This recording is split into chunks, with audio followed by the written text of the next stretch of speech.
बहुत समय पहले किसी गांव में अजय और विजय नाम के दो भाई अपने परिवार के साथ रहते थे। अजय और विजय जॉइंट फैमिली में रहते थे, जिस वजह से उनके घर में लोगों की संख्या ज्यादा थी। दोनों भाइयों के पास पानी वाला जहाज था। वो दोनों रोज समंदर में जाकर मछलियां पकड़ा करते थे।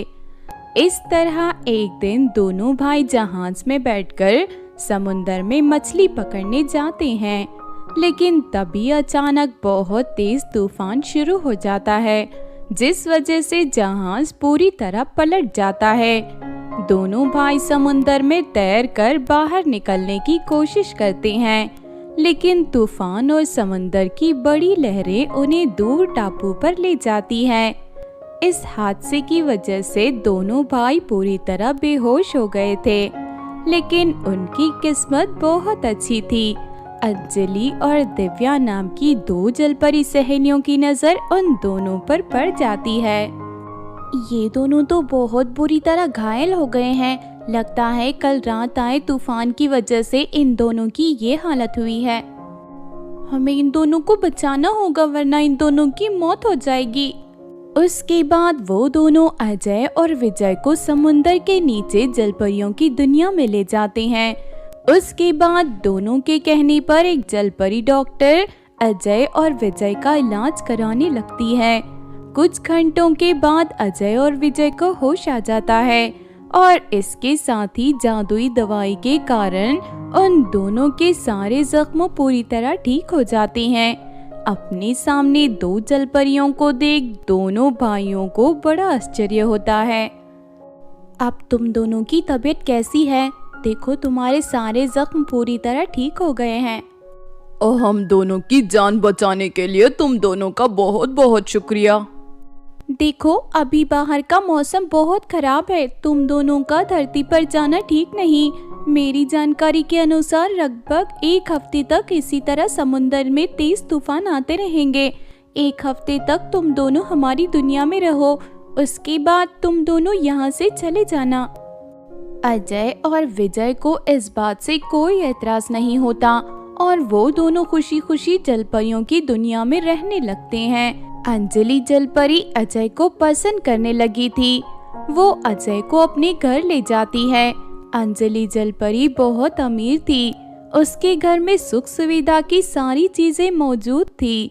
दूसरी तरफ दिव्या जलपरी विजय को अपने घर ले जाती है। दिव्या जलपरी एक गरीब जलपरी थी, लेकिन उसके घर में विजय को कोई परेशानी नहीं होती, क्योंकि वो मन ही मन दिव्या जलपरी को पसंद करने लगा था। देखते ही देखते एक हफ्ता बीत जाता है। तुमने कहा था कि एक हफ्ते बाद समुंदर का मौसम पूरी तरह सामान्य हो जाएगा। क्या अब हम समुंदर से बाहर जा सकते हैं? हमें यहाँ से जाना चाहिए, क्योंकि हमारे घर वाले हमें चारों तरफ ढूंढ रहे होंगे। वो सभी हमारे लिए बहुत परेशान होंगे। तभी दिव्या जलपरी की आंखों में आंसू झलक आते हैं। मुझे नहीं पता मैं तुम्हें कैसी लगती हूँ, लेकिन मैं तुमसे प्रेम करने लगी हूँ और तुमसे बिछड़ने के ख्याल से मैं दुखी हो गई हूँ। विजय दिव्या के आंसू पोंछते हुए कहता है, सच कहूँ तो मैं भी तुमसे प्रेम करने लगा हूँ और हमेशा तुम्हारे साथ रहना चाहता हूँ। दूसरी तरफ अंजलि जलपरी और अजय का भी यही हाल था। वो दोनों भी एक दूसरे से बहुत प्रेम करने लगे थे। फिर दोनों भाई फैसला करते हैं कि वो दोनों अंजलि और दिव्या से शादी करके उन्हें अपने घर ले जाएंगे। दूसरी तरफ अंजलि और दिव्या के घर वालों को भी अजय और विजय बहुत पसंद थे। उन्हें शादी से कोई एतराज नहीं होता। फिर अगले ही दिन जलपरियों के रीति रिवाज से अजय और विजय की दोनों जलपरियों के साथ शादी हो जाती है। इस बात से चारों बहुत खुश थे। उसके बाद अजय विजय दोनों जलपरियों को लेकर अपने घर पहुंच जाते हैं। घर जाने के बाद दोनों भाई अपने परिवार वालों को अपने साथ घटी सारी घटना के बारे में बता देते हैं। घर वाले शादी पर कोई एतराज नहीं जताते। वो सभी अंजलि और दिव्या को बहू के रूप में स्वीकार कर लेते हैं। दिव्या अंजलि से ज्यादा खूबसूरत थी अंजलि गौर करती है कि घर के सभी लोग दिव्या को ज्यादा पसंद कर रहे थे। इस बात से अंजलि को मन ही मन बहुत जलन होने लगी थी। तभी अजय और विजय की माँ गायत्री दोनों जलपरियों से कहती है, आज तुम दोनों की शादी की पहली रसोई का प्रोग्राम होगा। तुम दोनों बढ़िया स्वादिष्ट खाना बनाना। आस पड़ोस के लोग भी खाना खाने के लिए आने वाले हैं। तुम दोनों को इंसानों का खाना बनाना आता है ना? हाँ मम्मी जी, हम दोनों इंसानों की तरह ही खाना खाती हैं। आप फिक्र मत करिए, आपको कोई शिकायत का मौका नहीं मिलेगा। हमारे घर में 2 बड़ी रसोई हैं। तुम दोनों एक एक रसोई में जाकर खाना बनाना शुरू करो ताकि तुम्हें खाना बनाने में कोई परेशानी ना हो। उसके बाद दिव्या जलपरी एक रसोई में खाना बनाने चली जाती है। अंजलि जलपरी भी बगल वाली रसोई में खाना बनाने पहुंच जाती है। वो दिव्या अपनी खूबसूरती दिखाकर सभी को आकर्षित कर रही है। उसे लगता है वो अच्छा खाना बनाकर सभी के वाहवाही लूट लेगी, लेकिन मेरे रहते ऐसा नहीं होगा। अब मैं एक से बढ़कर एक स्वादिष्ट खाना बनाऊंगी, जिसे खाते ही सभी लोग अपनी उंगलियां चाटते रह जाएंगे। लेकिन मुझे खाना बनाना ठीक तरह से नहीं आता। मुझे फौरन बाजार से खाना बनाने की मशीन मंगवानी होगी। उसके बाद अंजलि जलपरी तुरंत अपने मोबाइल से खाना बनाने की मशीन ऑर्डर कर देती है। थोड़ी देर के बाद अंजलि का पार्सल आ जाता है। अमीर होने का यही फायदा है, दौलत से कुछ भी किया जा सकता है। अब मैं फटाफट खाना बनाकर तैयार करती हूँ। लेकिन तभी वहाँ दिव्या आ जाती है। अंजलि, तुम क्या बना रही हो? दिव्या को देखते ही अंजलि मुंह बना लेती है। तुझे इससे क्या, तू जाकर अपना खाना बना। मुझे मेरा काम करने दे, चल जा यहाँ से। अंजलि दिव्या को डांटकर वहाँ से भगा देती है। उसके बाद वो मशीन में खाना बनाने लगती है, लेकिन तभी मशीन में शॉर्ट सर्किट हो जाता है और देखते ही देखते पूरी मशीन में आग लग जाती है। अरे ये क्या हो गया? ये मशीन तो पल भर में ही जल गई। अब मैं खाना कैसे बनाऊंगी? थोड़ी ही देर में सभी लोग खाने की टेबल पर आ जाएंगे। लगता है आज सबके सामने मेरी बहुत बेइज्जती हो जाएगी। तभी वहाँ दिव्या आ जाती है। मेरे होते हुए तुम्हारी कभी बेइज्जती नहीं होगी। मैंने अपने हिस्से का खाना तैयार कर लिया है। अब मैं तुम्हारे लिए ढेर सारा खाना बना दूंगी। ये सुनते ही अंजलि रोने लगती है और दिव्या को गले लगा लेती है। मुझे माफ कर दे दिव्या, अचानक मेरे दिल में तेरे प्रति जलन की भावना पैदा हो गई थी। मैं तेरे साथ बुरा बर्ताव करने लगी थी, लेकिन तू तो जरा भी नहीं बदली। मेरी मुसीबत में मेरा साथ दे रही है। हम दोनों बचपन की सहेलियां हैं। हमारे बीच में छोटी छोटी बातों को लेकर मनमुटाव होना स्वाभाविक बात है, लेकिन इसका ये मतलब तो नहीं कि मैं तुझे मुसीबत में छोड़ दूं। उसके बाद दिव्या जलपरी ढेर सारा खाना बनाकर तैयार कर देती है। फिर थोड़ी देर में घर के लोगों के साथ साथ मेहमानों के सामने वो दोनों सारा खाना परोस देती हैं। खाना बहुत ही स्वादिष्ट बना था। सभी लोग खाना खाकर बहुत खुश होते हैं और दोनों बहू की बहुत सारी तारीफें करते हैं। एक बार की बात है, सुंदरपुर नाम के गांव में सुवर्णा और हिमानी नाम की 2 खूबसूरत बहनें रहती थी। उन दोनों की खूबसूरती के चर्चे चारों तरफ होते थे। कहते हैं आसपास के इलाके में उनके जैसी सुंदर लड़की दूसरी कोई नहीं थी। उधर दूसरी तरफ परिदेश में मारिया नाम की एक घमंडी और गुस्सैल परी रहती थी। वो अपने आप को पूरी दुनिया में सबसे ज्यादा खूबसूरत समझती थी। फिर एक दिन वो परी पृथ्वी पर घूमने आती है। तभी सुंदरपुर गांव के ऊपर से उड़ते हुए उसे सुवर्णा और हिमानी दिखाई देते हैं। दोनों बहनों की खूबसूरती देख परी की आंखें फटी की फटी रह जाती हैं। अरे ये दोनों लड़कियां तो बहुत ज्यादा खूबसूरत हैं। मैं तो समझती थी इस पूरी दुनिया में सबसे ज्यादा खूबसूरत मैं ही हूँ। तभी सुवर्णा और हिमानी के पास परिदेश की दिव्या परी आती है। सुनो लड़कियों, हमारी रानी परी परिदेश में ब्यूटी कॉन्टेस्ट करवा रही है।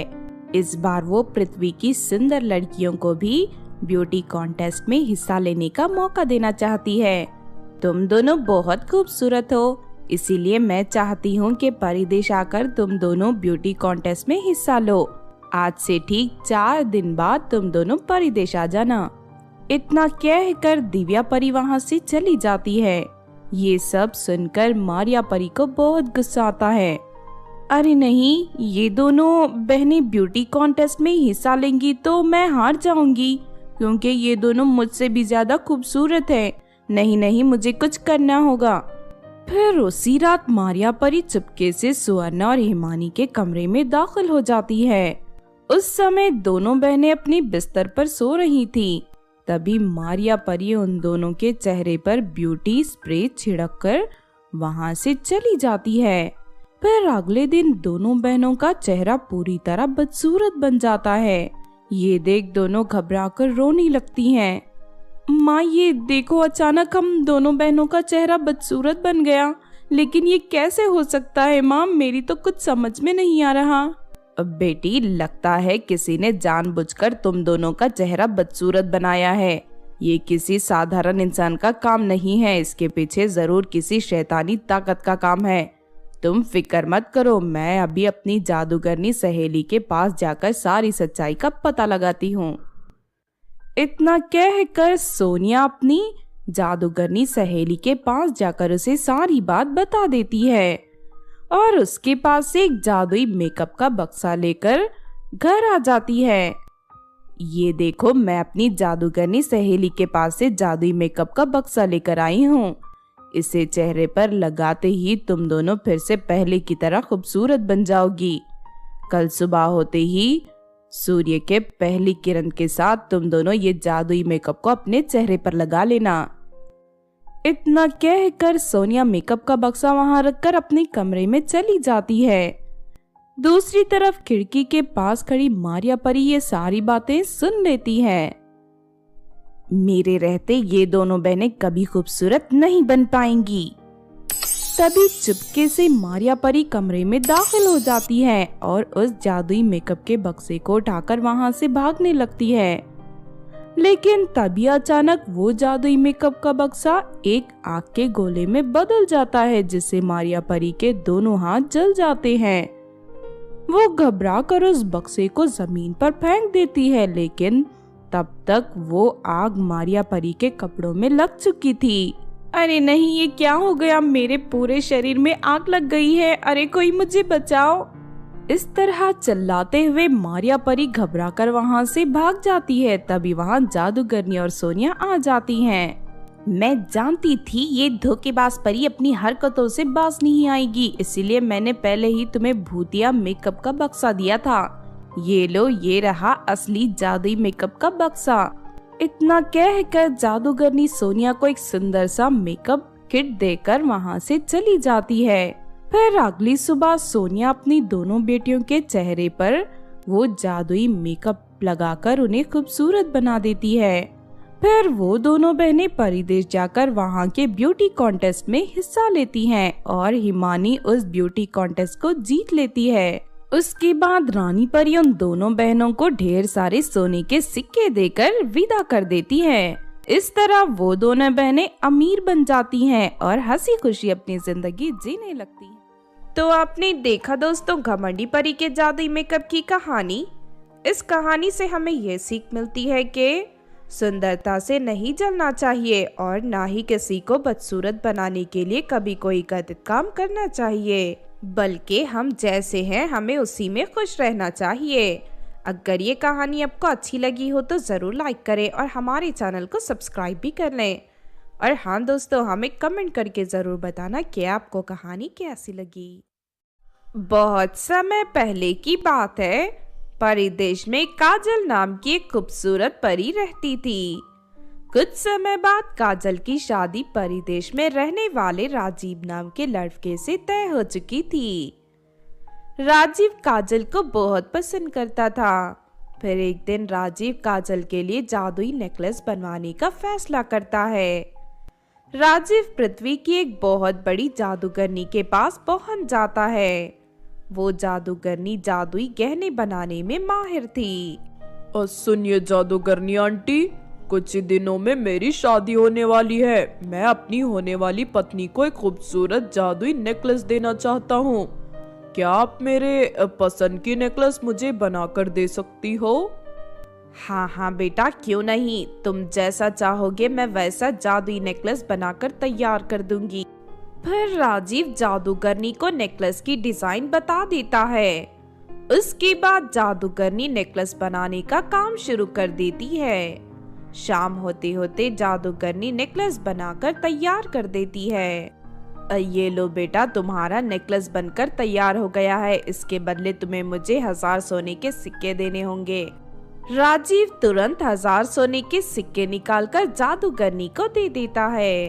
अरे वाह जादूगरनी आंटी, आपने तो कमाल कर दिया। मैंने जैसा सोचा था आपने उससे कई ज्यादा खूबसूरत नेकलेस तैयार किया है। मैं आपका बहुत आभारी हूँ। आप मेरी शादी में जरूर आना। मेरा जादुई उल्लू शादी का कार्ड आप तक पहुँचा देगा। ठीक है बेटा, मैं जरूर आऊंगी। उसके बाद राजीव नेकलेस लेकर परिदेश की ओर जाने लगता है, लेकिन तभी अचानक रास्ते में उसे बहुत प्यास लगती है। तभी उसे जंगल के बीचों बीच एक कुआं दिखाई देता है। राजीव फौरन पानी पीने कुएं में पहुंच जाता है, लेकिन उस कुएं का पानी जहरीला था, जिसे पीते ही राजीव बेहोश होकर गिर पड़ता है। थोड़ी देर के बाद वहां से गुजर रही एक चुड़ैल की नजर राजीव पर पड़ती है। अरे ये तो परिदेश का नौजवान है, आज इसका मांस खाने में बहुत मजा आएगा। लेकिन तभी चुड़ैल को राजीव के हाथ में जादुई नेकलेस दिखाई देता है। लगता है ये जादुई नेकलेस लेकर जा रहा था। अगर मैं नेकलेस के अंदर प्रवेश कर लूं, तो इस नौजवान के सहारे मैं आसानी से परिदेश में दाखिल हो सकती हूँ। फिर परिदेश पहुंचकर मैं रोज ढेर सारी परियों का मुलायम मांस खा सकती हूँ। उसके बाद चुड़ैल राजीव को नहीं मारती और उसे होश में लाकर उस नेकलेस के अंदर समा जाती है। फिर राजीव उठकर वापस परिदेश चला जाता है। देखो काजल, मैं तुम्हारे लिए खास तरह का नेकलेस बनवा कर लाया हूँ, जिसे पृथ्वी की बहुत बड़ी जादूगरनी ने बनाया है। हमारी शादी के दिन तुम इस नेकलेस को ही पहनना। ये नेकलेस तो बहुत ही खूबसूरत है राजीव। सच में तुमने मेरे लिए बहुत तकलीफ उठाई है। पृथ्वी पर जाकर इसे बनवा कर लाना कोई आसान काम नहीं है। इसमें तकलीफ की क्या बात है? मैं तुमसे बहुत प्रेम करता हूँ और तुम्हारे लिए कुछ भी कर सकता हूँ। राजीव की बात सुनकर काजल खुश हो जाती है और उस नेकलेस को अपने कमरे में रख देती है। लेकिन रात होते ही नेकलेस के अंदर मौजूद चुड़ैल बाहर निकल आती है और परिदेश की गलियों में घूमने लगती है। तभी उसे एक परी अपने नए स्कूटर पर जाती हुई दिखाई देती है। चुड़ैल फौरन परी के ऊपर हमला करके उसे स्कूटर से नीचे गिरा देती है। अपने सामने चुड़ैल को देख वो परी बुरी तरह घबरा जाती है। अरे ये सब क्या है? रानी परी ने तो चारों तरफ सख्त पहरा लगा रखा है। अब फिर ये चुड़ैल हमारे परिदेश में कहां से आ गई? तभी चुड़ैल अपने नुकीले नाखून उस परी की गर्दन में घुसाकर उसे मार देती है। उसके बाद चुड़ैल परी की लाश को झाड़ियों के पीछे ले जाकर खाने लगती है। थोड़ी ही देर में चुड़ैल परी का सारा मांस खाकर उसकी हड्डियां वहीं फेंककर चली जाती हैं। फिर अगले दिन से वो चुड़ैल इसी तरह रोज रात को परियों का शिकार करना शुरू कर देती है। देखते ही देखते चुड़ैल परिदेश की बहुत सारी परियों को मार कर खा जाती है। पर एक दिन कुछ सिपाही परियों को झाड़ियों के पास परियों की हड्डियां दिखाई देती हैं। अरे यहाँ तो बहुत सारी मरी हुई परियों की हड्डियां हैं, हमें इस बारे में फौरन रानी परी को बताना होगा। उसके बाद सिपाही परी रानी परी को सारी घटना की जानकारी दे देती हैं। लगता है हमारे परिदेश में कोई खतरनाक चुड़ैल आ गई है जो हमारी परियों को मार कर खा रही है। हमें फौरन उस चुड़ैल को पकड़ना होगा।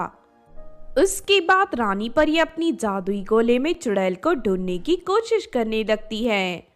लेकिन उस वक्त चुड़ैल काजल परी के नेकलेस के अंदर मौजूद थी, जिस वजह से रानी परी उसे देख नहीं पाती। फिर कुछ दिनों बाद काजल परी और राजीव की शादी का दिन आ जाता है। काजल परी राजीव के लाए हुए नेकलेस को पहनकर तैयार हो जाती है, लेकिन तभी शादी में आई रानी परी की नजर काजल परी के नेकलेस पर पड़ती है। रानी परी को जादुई नेकलेस देखकर शक हो जाता है। वो फौरन काजल परी की नेकलेस उतारने के लिए कहती है। फिर रानी परी जादुई पानी नेकलेस के ऊपर डाल देती है, जिस वजह से नेकलेस के ऊपर आग लग जाती है। चुड़ैल आग को बर्दाश्त नहीं कर पाती और फौरन नेकलेस से बाहर निकल आती है। ये देख काजल परी और वहां मौजूद दूसरी परियां दंग रह जाती हैं। रानी परी उसी वक्त अपनी जादुई खंजर से चुड़ैल के दोनों हाथ काट देती है।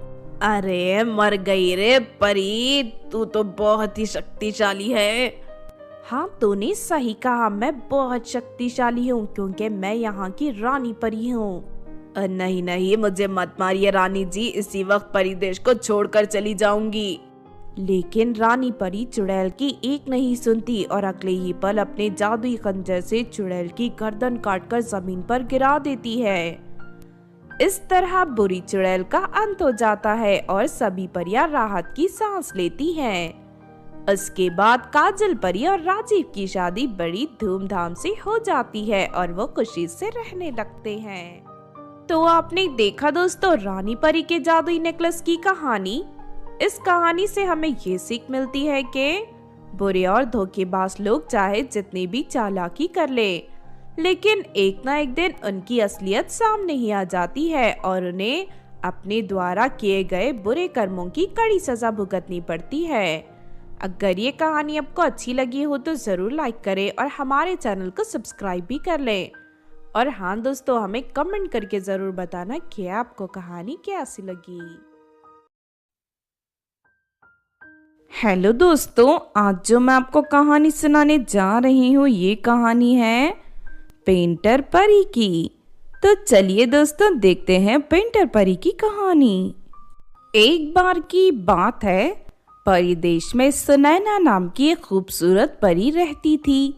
सुनैना परी को पेंटिंग बनाने का बहुत शौक था। जब भी उसे मौका मिलता तो वो परी अलग अलग जगह पर जाकर पेंटिंग बनाया करती थी। फिर एक दिन सुनैना परी पृथ्वी पर घूम रही थी कि तभी वो देखती है कुछ लड़कियां जंगल में लकड़ियां काट रही थी। उन्हें देख सुनैना परी तुरंत उनके पास पहुंच जाती है। मैं परी देश की परी हूँ, मैं अक्सर पृथ्वी पर पेंटिंग बनाने आती रहती हूँ। अगर तुम सबको कोई एतराज ना हो तो क्या मैं तुम सभी की एक पेंटिंग बना सकती हूँ? हाँ हाँ, तुम हमारी पेंटिंग बना सकती हो, ये तो हमारे लिए बहुत खुशी की बात है। ये सुनकर सुनैना परी खुश हो जाती है। ठीक है, तुम लोग अपना काम करती रहो, मैं तुम्हारी पेंटिंग बना लेती हूँ।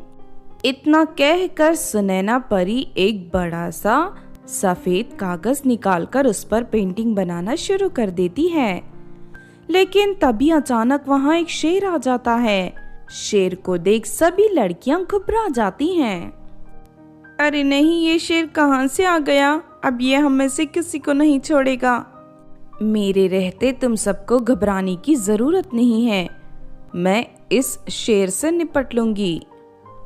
इतना कहकर सुनैना परी अपने हाथ में पकड़े सफेद कागज से कहती है, सुनो जादुई कागज, तुम इस शेर को खींचकर अपने अंदर कर लो। फिर अगले ही पल उस सफेद कागज से एक तेज रोशनी निकलती है और शेर हवा में उड़ता हुआ उस कागज के अंदर चला जाता है। ये देख सभी लड़कियां राहत की सांस लेती हैं। अरे ये कैसा जादुई कागज है जिसने इतने बड़े शेर को अंदर खींच लिया? ये एक जादुई कागज है, ये किसी भी चीज को छोटा बनाकर अपने अंदर खींच लेता है, लेकिन ये सिर्फ 2 घंटे तक ही उस चीज को अपने अंदर रख सकता है। अगर 2 घंटे के अंदर हमने उस चीज को बाहर नहीं निकाला तो ये कागज जलकर राख हो जाएगा। चलो पहले इस शेर का इंतजाम करते हैं। इतना कहकर सुनैना परी उस कागज को लेकर नदी के किनारे पहुंच जाती है। सुनो जादुई कागज, तुम शेर को नदी के उस पार फेंक दो।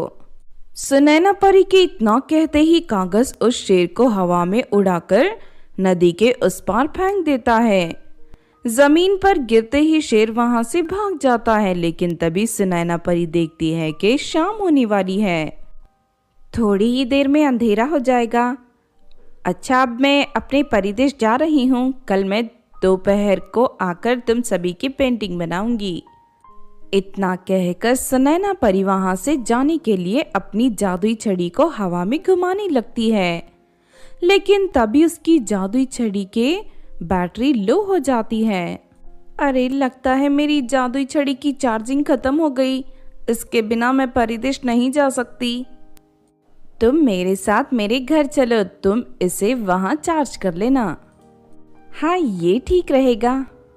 फिर सुनैना परी राधिका के साथ उसके घर की ओर चल देती है, लेकिन तभी इस गांव के सरपंच की बेटी दोनों का पीछा करते हुए राधिका के घर तक पहुंच जाती है। मुझे किसी भी तरह परी के जादुई कागज को चुराना होगा। उसकी मदद से मैं बहुत अमीर बन सकती हूँ। उसके बाद सरपंच की बेटी राधिका के घर के पीछे वाले हिस्से में छुपकर बैठ जाती है और दोनों के सोने का इंतजार करने लगती है। फिर रात होते ही परी और राधिका खाना खाकर सोने चली जाती हैं। तभी मौका देखकर सरपंच की बेटी राधिका के घर में दाखिल हो जाती है और चुपके से उस जादुई कागज को चुराकर वहां से चली जाती है। फिर अगले दिन सरपंच की बेटी जादुई कागज को लेकर गांव की बैंक के सामने पहुंच जाती है। अब मैं इस कागज के जरिए बैंक के अंदर रखे सारे पैसे चुरा लूंगी। चलो जादुई कागज, बैंक में रखे सारे पैसे खींचकर अपने अंदर समेट लो। उसके इतना कहते ही बैंक के अंदर रखे सारे पैसे हवा में उड़ते हुए कागज की ओर आने लगते हैं, लेकिन तभी अचानक वहां तेज हवा चलने लगती है, जिस वजह से सरपंच की बेटी के हाथ से वो कागज जमीन पर गिर जाता है, जिस वजह से सारे पैसे हवा में उड़कर इधर उधर बिखर जाते हैं। तभी सड़क पर मौजूद लोग जल्दी जल्दी उन पैसों को समेटना शुरू कर देते हैं। अरे, तुम लोग क्या कर रहे हो? हट जाओ यहाँ से, ये मेरे पैसे हैं। तभी एक आदमी उसे धक्का देकर गिरा देता है। ये देख सरपंच की बेटी को बहुत गुस्सा आता है। चलो जादुई कागज, इन पैसों के साथ साथ इन सभी लोगों को इस कागज के अंदर कैद कर लो। उसके इतना कहते ही वहां मौजूद सभी लोग और उनके हाथों में पकड़े पैसे हवा में उड़कर कागज के अंदर समा जाते हैं। ये देख सरपंच की बेटी बहुत खुश होती है। उसके बाद वो सीधे अपने घर पहुंच जाती है। चलो जादुई कागज, सारे पैसे मेरे कमरे में गिरा दो। फिर अगले ही पल कागज के सारे पैसे निकलकर उसके कमरे में गिरने लगते हैं। अब मुझे कागज के अंदर कैद लोगों का इंतजाम करना होगा। अगर मैंने इन्हें इसी तरह जिंदा छोड़ दिया तो ये सबको मेरी असलियत बता देंगे। मैं इन्हें जान से ही मार देती हूँ ताकि मेरे बारे में किसी को कुछ पता न चले। इतना कहकर सरपंच की बेटी उस कागज को लेकर गांव की पहाड़ी के ऊपर पहुंच जाती है। अब मैं सभी लोगों को इस पहाड़ी से नीचे गिराकर जान से मार दूंगी और इस बात का किसी को पता भी नहीं चलेगा। लेकिन तभी अचानक वहां सुनैना परी और राधिका आ जाते हैं। ठहर जा दुष्ट लड़की, सीधी तरह मेरा कागज मेरे हवाले कर दे वरना ठीक नहीं होगा। इस जादुई कागज के रहते तू मेरा कुछ नहीं बिगाड़ सकती। ठहर जा, अभी मैं तुझे इस कागज में कैद कर लेती हूँ। लेकिन तभी सुनैना परी अपनी जादुई छड़ी की शक्ति से वहां एक सांप प्रकट कर देती है। फिर वो सांप सरपंच की बेटी के गले में लिपट कर उसे जकड़ लेता है, जिस वजह से उसके हाथ से जादुई कागज नीचे गिर जाता है। अरे नहीं, ये सांप तो मेरे गले में लिपट गया, कोई मुझे बचाओ। तभी सरपंच की बेटी का पैर फिसल जाता है और वो पहाड़ी से नीचे गिर जाती है।